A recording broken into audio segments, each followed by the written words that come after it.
vraie voix Sud Radio. Le système informatique de la DGFiP, autrement dit le fisc français, a été victime du cyberattaque fin juin. L'affaire n'est révélée que maintenant, après la revendication du piratage. Le pirate, il revendique 678 438 lignes de données volées, donc près de 700 000, on aura compris, personnes potentiellement concernées. Alors quand une attaque reste inconnue du grand public pendant plusieurs semaines, on vous demande d'ailleurs sur YouTube, vous n'hésitez pas, nos données sont-elles assez protégées? Pour en parler, nous sommes avec Johan de Malmort, notre auditeur, qui nous appelle au 0826 300 300. Bonsoir Johan. Bonsoir. Alors on va vous demander ce que vous en pensez, vous, puisque a priori vous travaillez dans l'informatique numérique, Johan. Oui, tout à fait. Alors qu'est-ce que vous en pensez? Est-ce que nos données sont assez protégées? Non, malheureusement pas assez. Ok. Mais c'est malheureusement le cas de la plupart des entreprises et l'État n'y déroge pas. À savoir que on a des dépendances sur des systèmes qui ne sont pas souverains. Typiquement, la plupart du temps, des bases de données sur des systèmes américains, notamment. Qui fait que ce sont des systèmes qui sont répertoriés, qui sont connus pour avoir certaines failles. Et malheureusement, il y a des personnes qui sont assez douées, suffisamment douées pour pouvoir exploiter ces failles. Parce qu'il y a une seconde fuite qui aurait exposé les données de près de 680 000 contribuables, ça c'est la première, et puis près de 2 millions de propriétaires aussi, a priori. Pour en parler, on est aussi avec Baptiste Robert. Bonsoir Baptiste. Bonsoir. Vous êtes chercheur en cybersécurité et hacker. Pardon, ça me fait rigoler. Mais... Ah, tiens, justement. Voilà. On a un policier sur le plateau. Bienvenue, cher ami. Enchanté. Alors, Baptiste, est-ce qu'on est assez protégé? A priori, non. Enfin, je ne sais pas ce que vous en pensez, vous. Alors, on est assez protégé, mais on le sera jamais. Il n'y a jamais de cybersécurité maximale, ça n'existe pas en réalité. C'est un peu comme la sécurité physique. On peut faire le maximum, mais il y aura jamais de cybersécurité absolue. Ce qu'a dit le monsieur sur la souveraineté est un vrai sujet, mais c'est pas forcément le sujet ici. Le sujet, il est que quand on est une grande entité avec des dizaines de milliers de personnes, quand on a des millions d'utilisateurs, c'est difficile de sécuriser un tel système. Est-ce que c'est acceptable pour autant? Non. Pas vraiment, et ce qui se passe est grave, il faut le dire. Et aujourd'hui, il y a une multiplication des fuites de données, c'est un vrai problème, mais il faut aussi savoir que des failles de sécurité, dans les systèmes, il y en aura toujours. Oui. La question, c'est de se dire comment, en tant qu'entité de l'État, en tant qu'organisation, en tant que ministère, je me mets en position de recevoir les failles de sécurité, de les corriger au plus vite, et d'avoir les bonnes personnes aux bons endroits pour pouvoir corriger rapidement. Le Premier ministre, Sébastien Lecornu, il avait dévoilé un plan d'action pour renforcer la lutte contre les cyberattaques, notamment la création d'une autorité numérique de l'État et puis une enveloppe de 200 millions d'euros qui doit notamment financer des investissements dans les applications, les outils de détection et la cryptographie post-quantique. Ça devient très technique. Cela dit, c'est vrai qu'on se dit que les hackers, en général, sont beaucoup plus évolués que nous parce qu'ils sont plus souples aussi. Allô, Baptiste Robert, vous êtes avec nous? Oui, pardon. Oui, bien sûr. Oui, tout à fait. Mais les 200 millions, il faut se dire que surtout sur la cryptographie post-quantique, qui est un autre domaine qui demande beaucoup d'investissement, c'est de la paille. C'est clairement pas grand-chose. Alors c'est toujours mieux que rien. C'est un effet d'annonce, quoi. C'est ça que vous dites? C'est clairement un effet d'annonce. C'est quelque chose qui est déjà existé, il va fusionner des choses qui avaient été défusionnées auparavant, et donc on est sur de la manœuvre politique qui n'a pas un effet immédiat.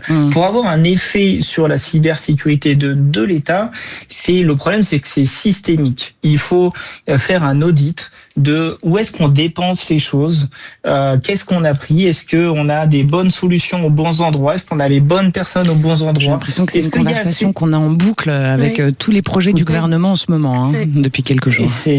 Et c'est de la cybersécurité n'est pas exclue. Tout à fait. Bien sûr.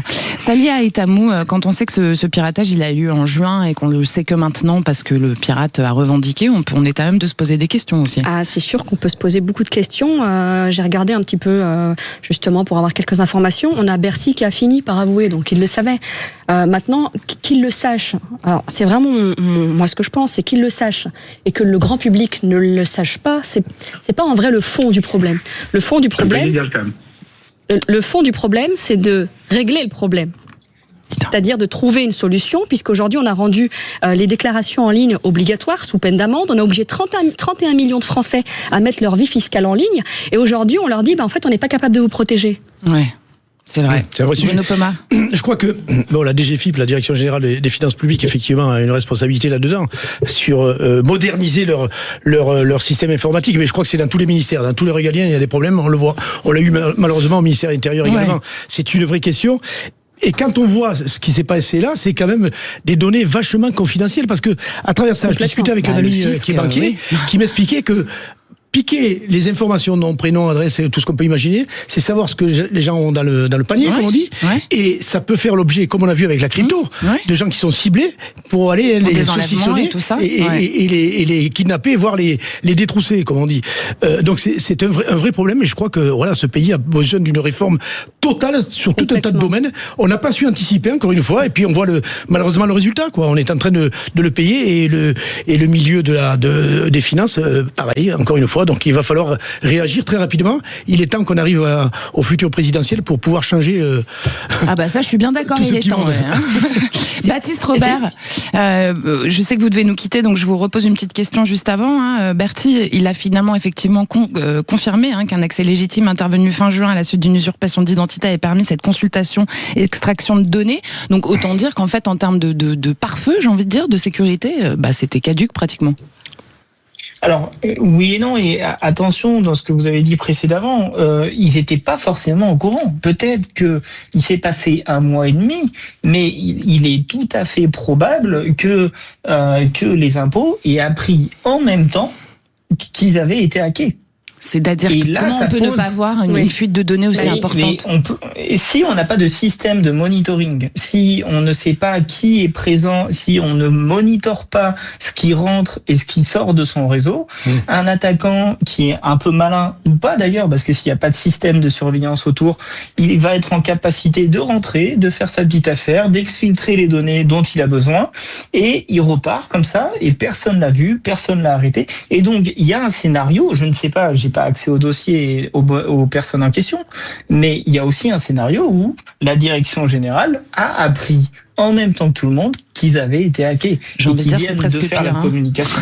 On va le faire complètement pire. Vous voulez pas qu'on vous fasse embaucher à la direction des finances publiques, non? Bruno, il a le bras long.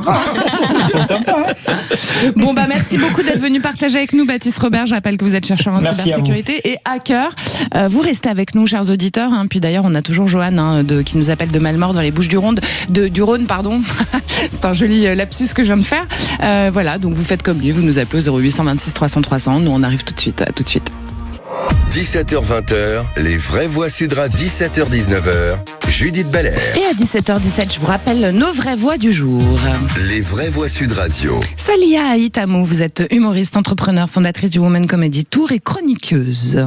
Bruno Pomar, vous êtes président du think tank Initiative Sécurité Intérieure et ancien membre du RAID. J'ai moins de références, vous avez remarqué? Mais j'ai bien appris ma leçon, vous avez vu. Oui, c'est vrai. Ouais.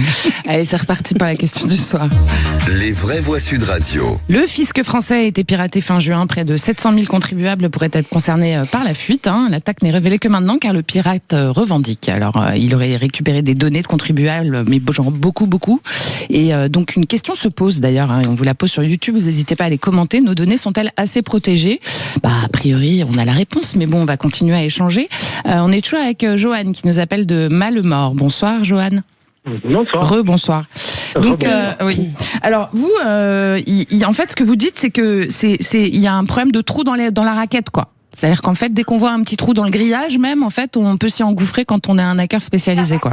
Oui. Alors après, comme l'a dit votre intervenant, la sécurité à 100%, évidemment, ça n'existe pas. Le risque zéro n'existe pas. C'est vrai, ça, sur toutes les couches de la société, j'ai envie de dire, Bruno Pomar. Oui, sur tout un tas de sujets. Mais regardez, il y a quelques années, le Pentagone, ils sont rentrés dans l'ordinateur du Pentagone. On dit que c'est le saint des saints. Ils ont réussi à rentrer. Donc il y a eu la NTS aussi, il y a pas très longtemps. Que les hackers, j'aurais dû le dire à notre précédent auditeur qui est intervenu, les hackers sont aux États-Unis recrutés, même dans les agences du gouvernement. Parce qu'évidemment, on a affaire à des petits génies quelque part. Donc il faut les récupérer au lieu de les foutre en prison systématiquement, puis s'en servir peut-être pour nous expliquer ce qui ne va pas. Et pour faire évoluer nos systèmes. Johan, vous êtes hacker, vous?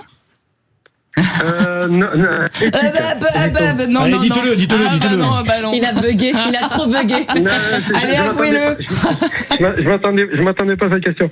Non, je dirige une équipe où on a ce qu'on appelle des hackers éthiques, c'est-à-dire des hackers qui sont en charge effectivement de trouver les failles de cybersécurité. Voilà. Hacker éthique, vous appelez ça, vous? Ouais, c'est pas mal. Ouais, c'est bien ça. Ça veut dire quoi? C'est des hackers du bon côté. Ouais. Ah ouais, d'accord. Ouais, c'est ça. On C'est bien. intervient en fait sur demande des clients sur un périmètre spécifique. D'accord. Et pourquoi vous travaillez pas avec les ministères? Pour plusieurs raisons. D'abord, faut qu'ils expriment le besoin. Ouais. Oui, c'est sûr. Et il y a une chose aussi, il y a plusieurs choses aussi par rapport à ce qui a été dit, mais normalement les ministères sont en charge, en tout cas, de réaliser des audits à minimum une fois par an pour vérifier justement la sécurité de leur système d'information. Bien sûr, oui, c'est clair. Parce que vous vous rendez compte l'impact que ça a, les données qui ont fusé là, pour la DGFiP. Il est en vente, les données. Toutes les données sont en vente, paraît-il, selon c'est le un truc site de fou, spécialisé parce que- French Breaches, pour plusieurs milliers d'euros. Et oui, alors vous vous rendez compte que, je disais tout à l'heure, les gens peuvent savoir, les gens attentionnés, combien vous avez sur votre compte, etc. Donc vous saucissonnez, faire comme on a fait avec les patrons de la crypto-monnaie. Bon, ça mais va, ça également, m'arrivera pas à moi. vous faire passer pour de faux représentants bancaires pour essayer de vous vendre des produits, etc. Ouais. Non, Vous mais, voyez, jusqu'où ça va. non, mais ils peuvent même vider vos comptes. Monsieur Pomaret, Oui. on peut tout simplement aussi prendre votre identité maintenant. C'est Oui, ça. oui, absolument, exactement. absolument. J'ai votre référence fiscale, votre nom, votre prénom, votre adresse, votre date de naissance. Je peux souscrire des crédits à votre nom. Exactement. Ah ouais, ça fait peur là. Oui, exactement. Ouais, tout à Non, fait. faut faire attention. Par contre, il y a une chose que vous avez dit, c'est moi qui m'a fait un petit peu peur, dans les deux cas, c'est que la direction générale a avoué, ou en tout cas constaté qu'effectivement, il y avait bien eu un piratage. Mais de deux choses l'une, soit ils étaient au courant, ils auraient dit, et là c'est illégal. Parce qu'on est dans l'obligation maintenant, depuis l'entrée en vigueur de la réglementation générale de la protection des données personnelles, de prévenir les usagers au bout de 48 heures. J'aime pas. Soit ils n'étaient pas au courant, et là c'est peut-être pire parce que ça veut dire qu'ils n'ont pas effectivement, comme l'a dit votre précédent auditeur, ils n'ont pas de monitoring sur le système, donc ils savent pas ce qui se passe. Et comment on fait pour bloquer alors? Pardon? Là, maintenant, comment on c'est fait trop pour tard, bloquer là. concrètement? C'est trop tard. Mais non, on peut plus bloquer. Ah oui. La donnée a fuité. La donnée a fuité. La seule chose éventuellement qu'on peut faire, c'est aller sur ces plateformes de vente et voir si on arrive peut-être à retrouver la personne qui a fait ça, et peut-être essayer avant que les données soient vendues. Ouais. Mais ça, c'est la gendarmerie à faire son travail maintenant. Enfin, il y a quelques temps en tout cas. Alors, on continue au standard avec nos auditeurs, 0826 300 300. Vous avez bien raison de nous appeler, de donner votre opinion, puisque Sud Radio, c'est votre antenne.